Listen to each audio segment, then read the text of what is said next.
Smith, Chief of Police of the Metropolitan Police Department here in Washington, D.C. And I'm joined today by members of the district's public safety team, as well as the counterparts from the United States Secret Service, the FBI, United States Capitol Police, the D.C. National Guard, and the Department of Defense.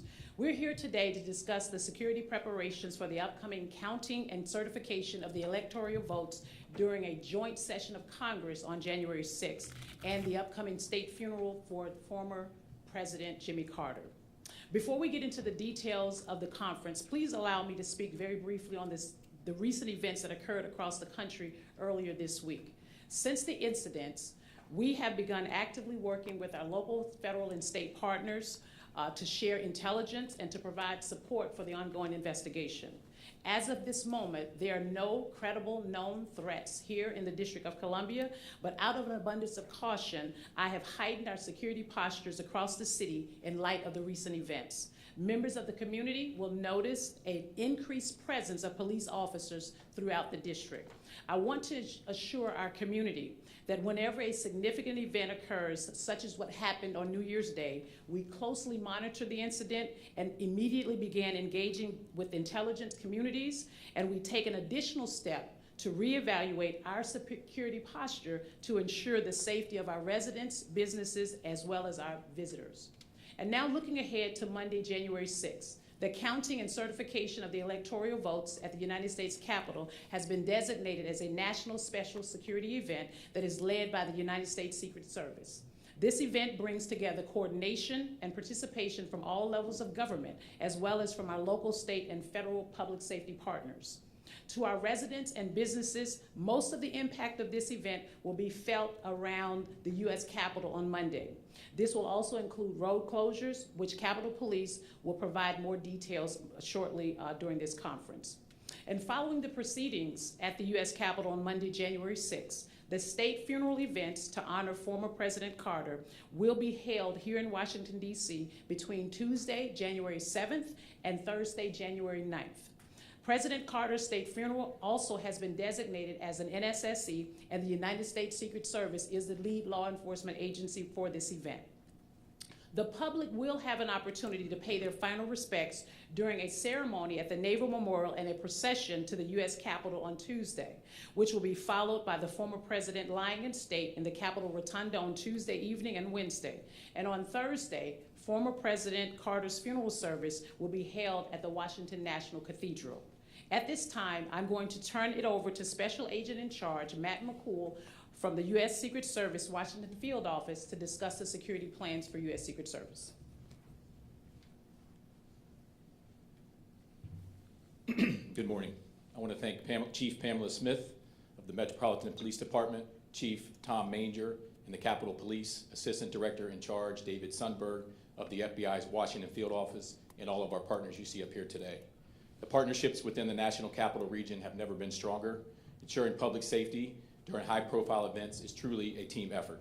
My name is Matt McCool. I am the Special Agent in Charge of the Secret Service's Washington Field Office. We are here today to discuss the public safety plans for the 2025 counting and certification of electoral votes and the state funeral of former President Carter. It was an honor and a privilege to serve President Carter, and the Secret Service joins the nation in mourning his passing. For just over 48 years, our agency stood watch over the late president, who was the longest-standing protectee in the agency's history. In my previous position, I was responsible for the advanced security planning for several of President Carter's peacekeeping missions to the Middle East. Serving the 39th president in this capacity remains among the highlights of my career. In a final act of service, President Carter's detail agents will serve as pallbearers, as they did for former First Lady Rosalind Carter. The Department of Homeland Security has pre-designated state funerals in Washington, D.C. as national special security events. This designation allows the federal government, along with our state and local partners, to use significant resources to implement a comprehensive security plan. The Secret Service authors this security plan and coordinates assets with many of the public safety partners you see here today, and others using a whole-of-government approach. State funerals require notable coordination with our Department of Defense counterparts. Since our agency was authorized to provide these type of security plannings in May of 1998, there have been 80 NSSEs. Over half of those NSSEs have been in the NCR. So the Washington, D.C. area is well versed in these high-profile events. Still, back-to-back NSSEs are a unique situation. The Secret Service will bring in agents and other specialists from field offices across the country to supplement our staffing. A multitude of seen and unseen security measures will operate in tandem to ensure a comprehensive and seamless security plan comes to fruition. The 2025 counting and certification of electoral votes starts this busy period on Monday, January 6th. This is the first time the NSSE designation has been granted for an election certification.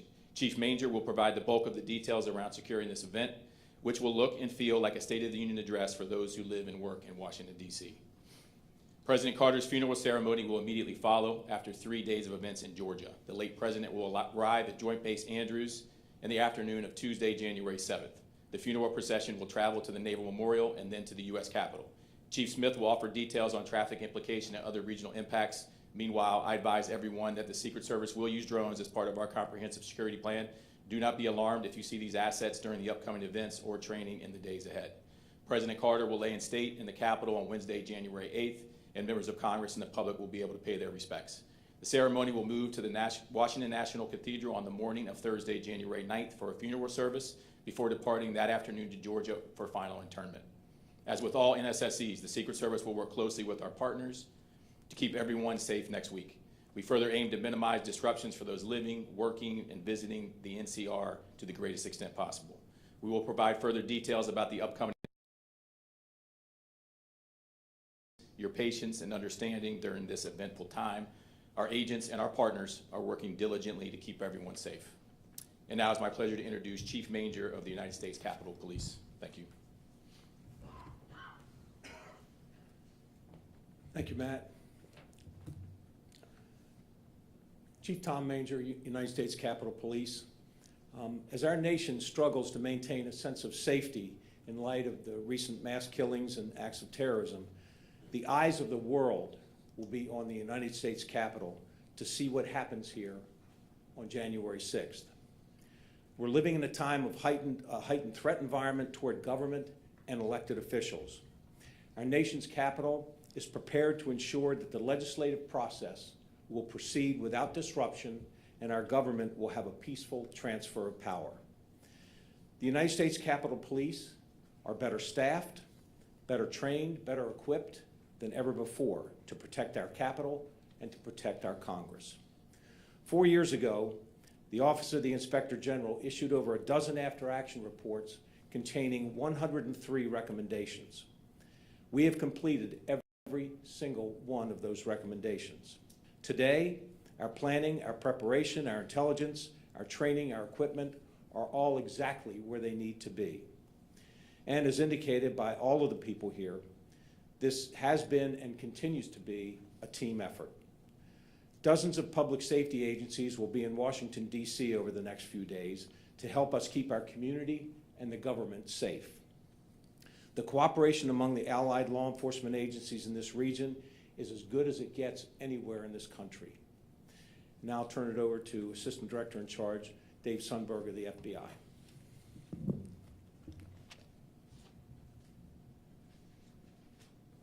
Thank you, Chief Manger. Good morning. I'm Dave Sundberg, Assistant Director in Charge of the FBI's Washington Field Office. I appreciate the opportunity to be here today to discuss the FBI's partnerships with federal and local agencies to prepare for the upcoming national special security events here in the District of Columbia. For these events, the FBI has the lead federal law enforcement responsibility for crisis management, response to terrorist threats, and intelligence. Leading up to and during these events, FBI intelligence analysts have been and will continue to assess and share event-related intelligence with all of our partners. At this time, we are not tracking any credible or specific threats associated with these events. That being said, we are certainly operating in a heightened threat environment, especially given the incidents in both New Orleans and in Las Vegas on January 1st. At this time, we have no information indicating a local threat associated with either of those incidents. We will continue to work closely with our partners to share information and identify and disrupt any threats that may emerge. As always, we remind the public to remain vigilant and to report any suspicious activity to law enforcement. We look forward to working with our partners to ensure that these events are held both safely and securely. Thank you.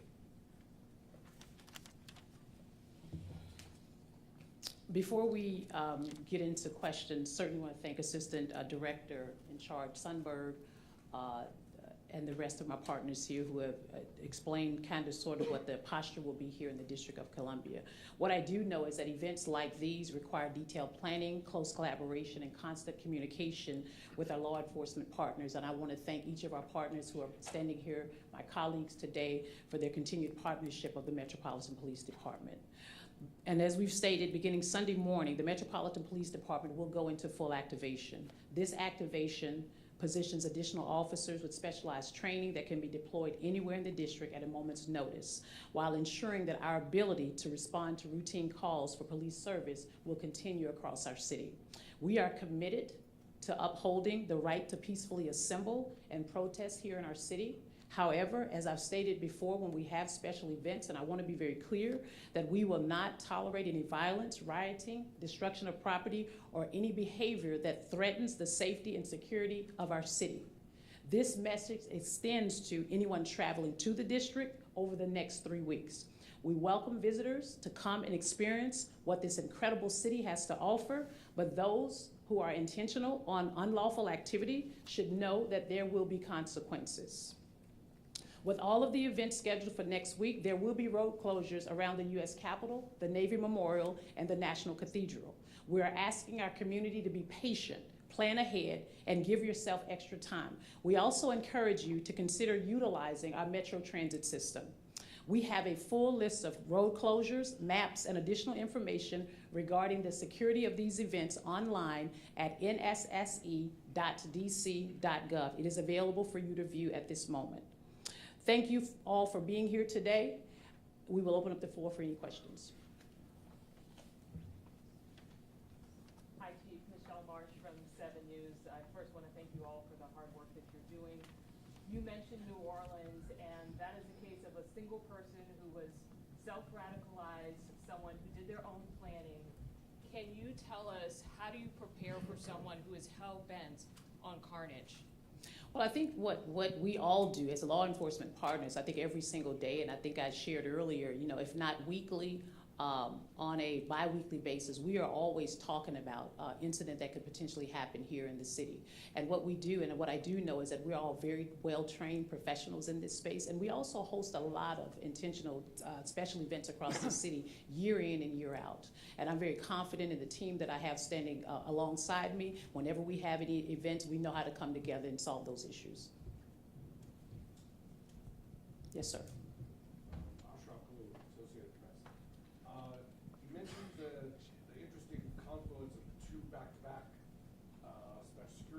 Three. But it's really three. That is correct. The inauguration rolling right into this. That is correct. Can you speak to sort of is there any historical precedent for this many in this short of a time, and what does that do to, resources, the level of coordination that's needed? Well, you already know what it does, the resources and personnel, whenever we have these significant events. If you think back to what occurred in July 4th, we had the NATO summit, and then we had the Prime Minister of Israel who visited our city. And clearly, the same team that you see standing here today, we all came together, we met, we had our rock drills, or rehearsal of a concept drills to ensure that we are all working very collaboratively in this space. When you talk about the number of personnel or resources that we have available, specifically at the Metropolitan Police Department, we leverage that with the technology. As you heard, Special Agent McCool talked about drones and different apparatus that we will continue to use in order to have eyes and ears across our city. In these 3 particular events, we will continue to do the same in that space.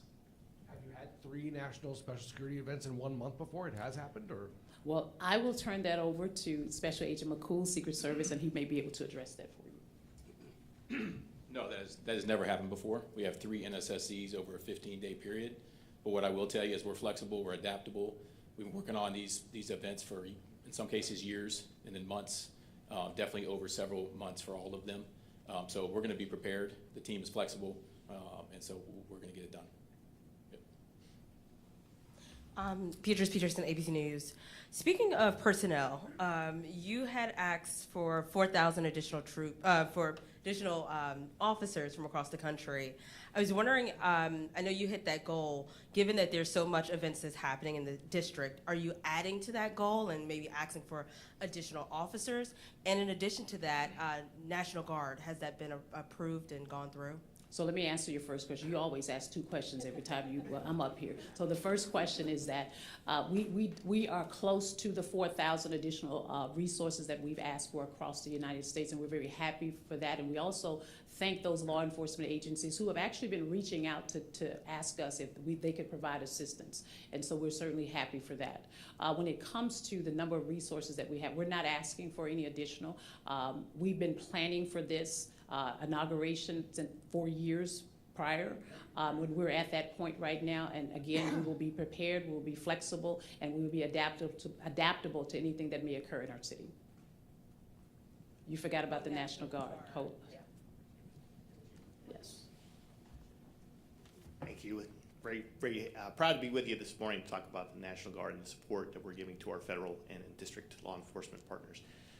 We do have approved requests for assistance to support the certification. We will have 500 soldiers on standby for that mission. We also have approved requests for the state funeral coming up. We'll have liaison officers, escort officers for the governors for that particular event. And we're currently pending approval for the 3rd NSSC, the presidential inauguration. The current number right now is 7,800 soldiers and airmen that we'll be bringing in.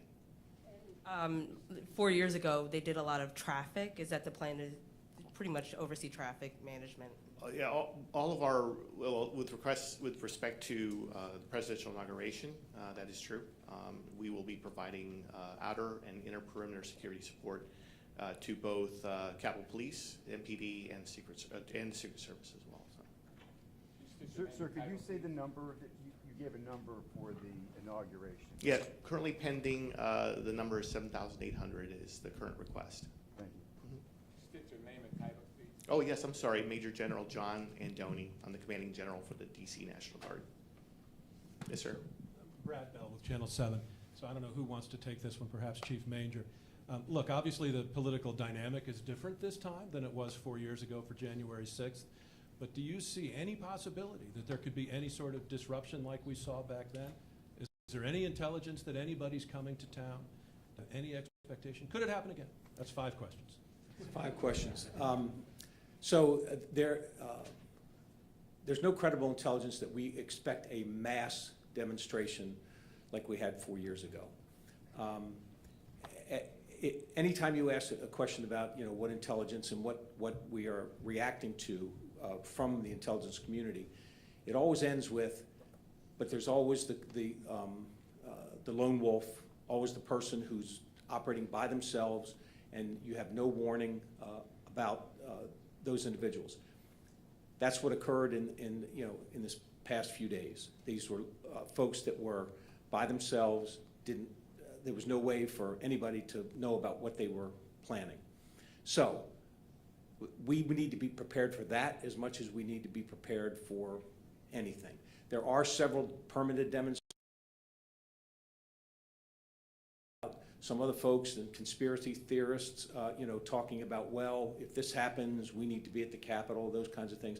But again, no indication that that hotels are filling up with these people, that these people are traveling to DC. So, but there's the threat environment is heightened at a level that all of us are on high alert. All of us are being very proactive in terms of the preventive measures that we're putting into place. But you also have a hard perimeter now, too.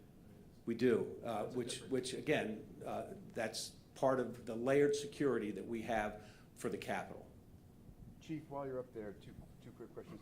How long will the fencing stay up around the Capitol? Will that stay up through past January 20, or when do you expect that? It'll stay up through the inauguration. And then for the visitation, the viewing for President Carter and the weather that might be impacting that, can you just tell people what they might expect if there would be long lines that stretch out into the street and outside of the Capitol, how you'll be preparing for weather for that?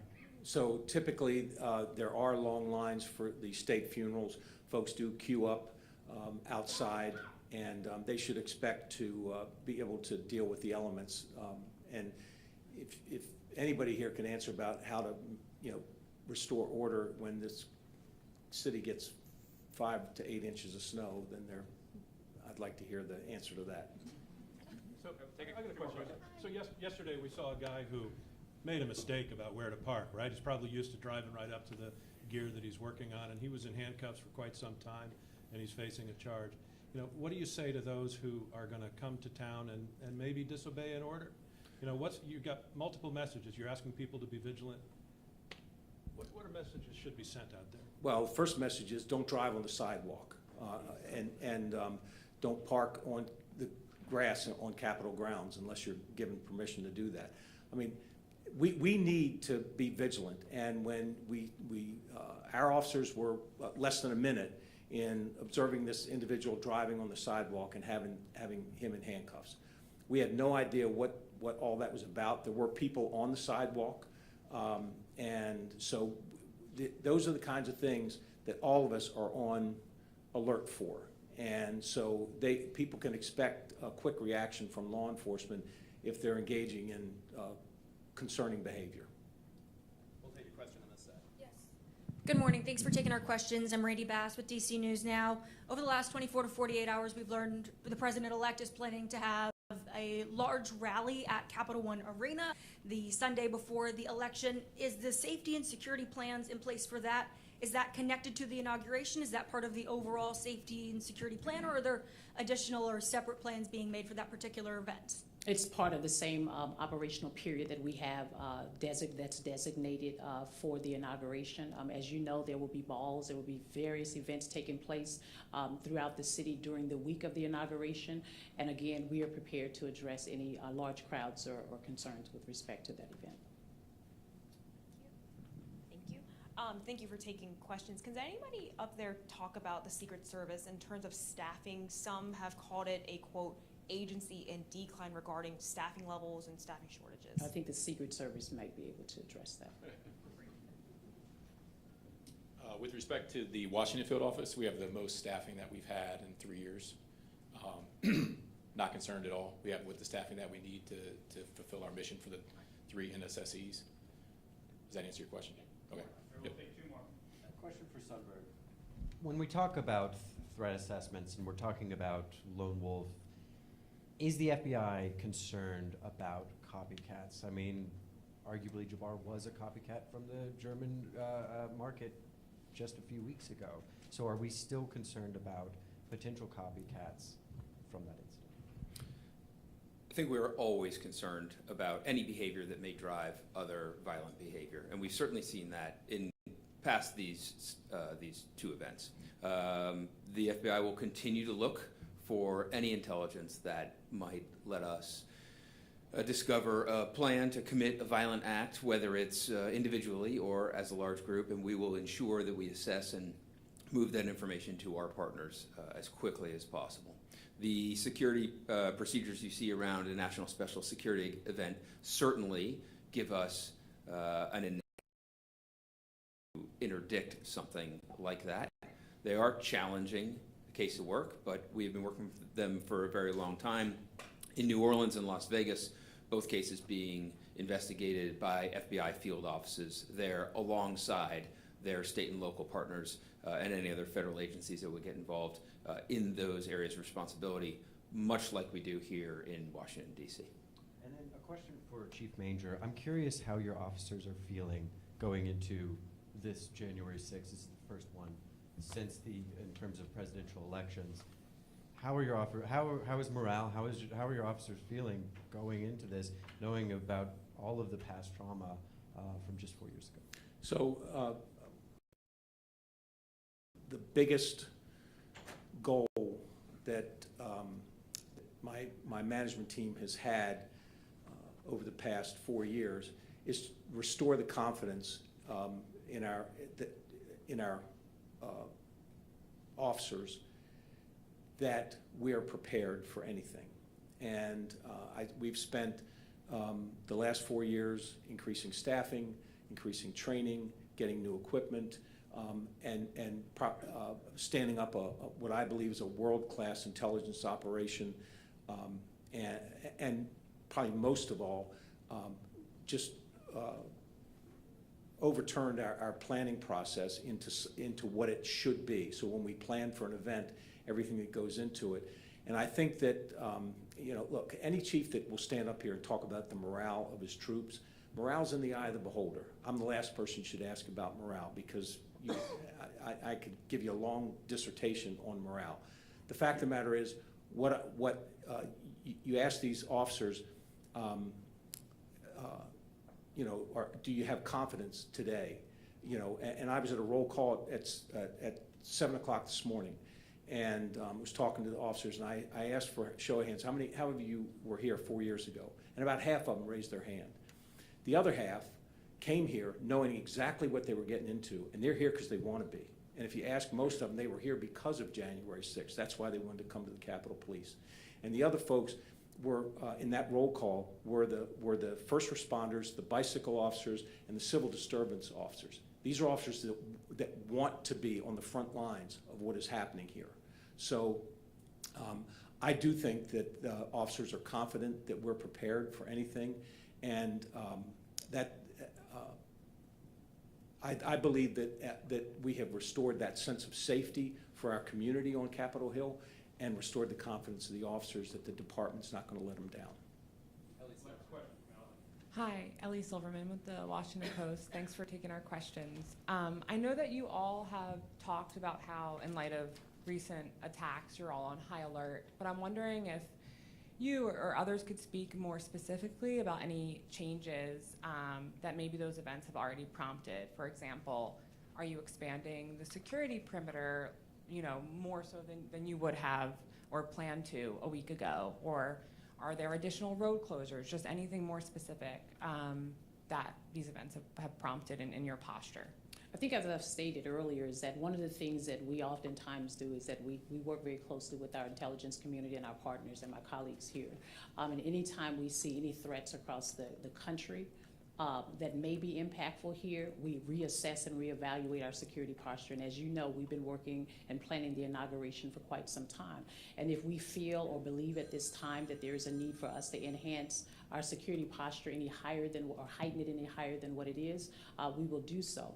At this time, we do not see, or we do not know of any known credible threats to the city. We will manage the plan that we have created amongst all of our agencies. And as you know, we're very flexible. And in this space here in the District of Columbia, we have managed large-scale events on many, many occasions, and we will be agile in that if there's a need for us to increase our posture, which is why we're going to full activation, we will have those resources readily available for us to do so.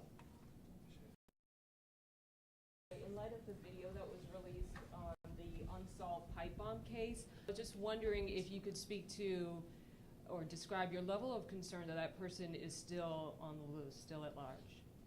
We're absolutely concerned that person's still on the loose and at large. Those were two viable devices left not only outside of the Democratic and Republican National Committee headquarters, but in a neighborhood where people work and live. We have had a consistent effort alongside our partners to try to identify that person. That is going to remain a threat until we can identify that person. Unidentified, we don't know motive or intent from about 4 years ago, so I can't tell you with specificity any relationship to the County Electoral College votes on January 6th, but we remain concerned and vigilant.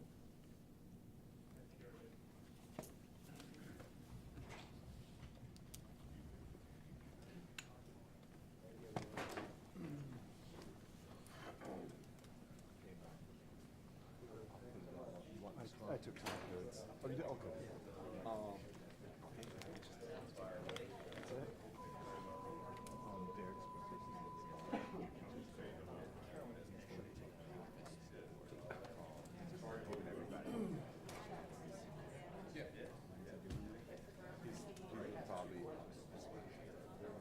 So he's just was up, so we, they basically lowered, they added like after sedation. They lowered